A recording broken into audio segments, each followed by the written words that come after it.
शकतं का? आज तुम्ही पाहिलं असेल या ठिकाणी ही जी नवी महानगरपालिकामध्ये जी महासभा भरलेली आहे, आपल्याला डॉक्टर बाबासाहेब आंबेडकरांनी जी संविधान दिलेलं आहे त्याची या ठिकाणी हत्या झाली हे मी आवर्जून सांगतो.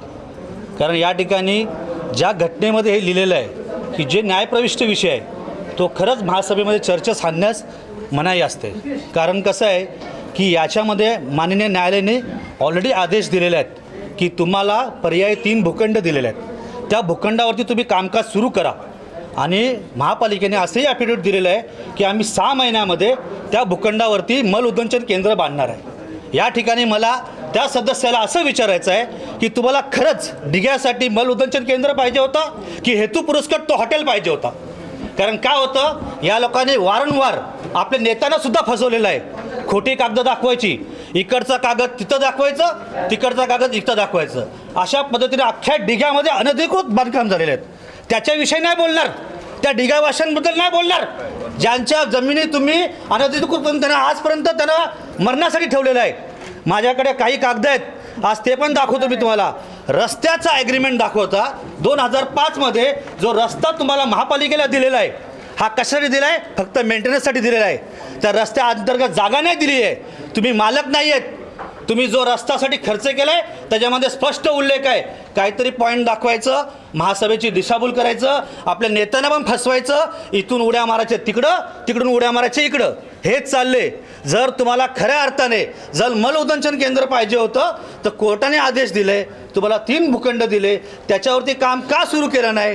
तुम्ही म्हणता वारंवार की आमचे भूखंड गेले चोरीला, आमचे भूखंड गेले चोरीला. मग तुम्हाला 1 रुपया किमतीमध्ये जे भूखंड MIDCने दिलेले आहेत ते का ना ताब्यात घेतले? आज 2 वर्ष झाले हे भूखंड तुम्हाला दिलेत, तुम्ही हे ताब्यात न घेता तुम्ही फक्त हेतू पुरस्कार काहीतरी पाहिजे होतं म्हणून तोच भूखंड पाहिजे, तोच भूखंड पाहिजे. हा का अट्टहास? जर तुम्हाला खऱ्या अर्थाने डिगावाशांचं जर हित जपायचं होतं तर तुम्ही त्या गोष्टीसाठी जर प्रयत्न करायला पाहिजे होतं. आज या ठिकाणी हे तुम्हाला मी एक कागद दाखवतो. ही कुणाची कंपनी आहे? अथर्व रॉयलिन. कुणाची सही आहे? वाचून घ्या, हे कागद नीट वाचून घ्या. हा काय प्रकरण आहे? तर हा प्रकरण असं आहे की जे अतिक्रमण झालेलं आहे डिगामध्ये ज्या बिल्डिंगावरती, त्या बिल्डिंगावरती आम्हाला 800 मीटरचा भूखंड देण्यात यावा.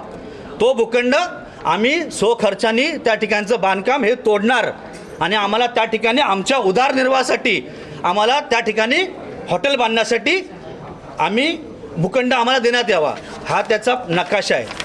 म्हणजे ज्या डिगावाशांनी स्वतःच्या आयुष्याची कमाई दिली तुम्हाला आणि त्या आयुष्याच्या कमाईने त्या ठिकाणी घर घेतलं, त्या लोकांना कोर्टाने आज कोर्ट रिसिव्हर लावून बाजूला केलेलं आहे.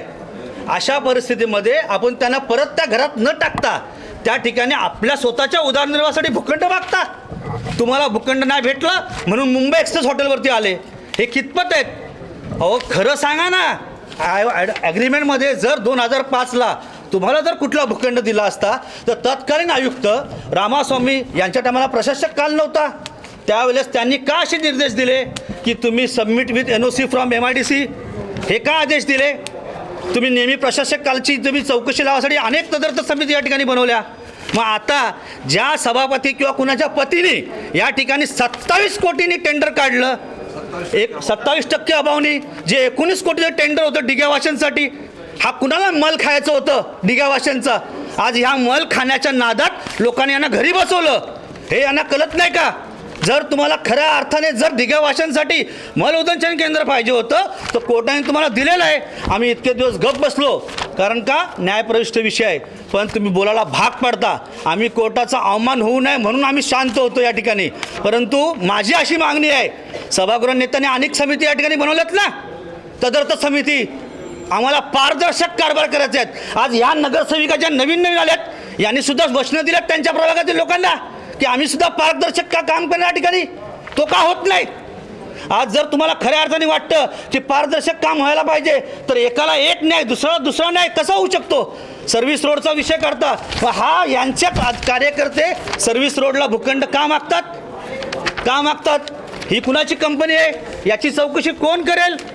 आणि जे भूखंड आता भेटल्यात किंवा जे ॲग्रीमेंट भेटल्यात, आणि त्याच्यावरती 27% जे काम चालू केलेलं आहे, 27 कोटीला जे काम घेतलेलं आहे, त्याची चौकशी कोण करेल? अहो, एखादा सभापती स्वतःच्या प्रभागासाठी अख्ख्या नवी मुंबईचे पैसे वाया घालवतो आणि त्या ठिकाणी 27 कोटीचं टेंडर काढतो, ज्याच्याकडे जागा नाही स्वतःची.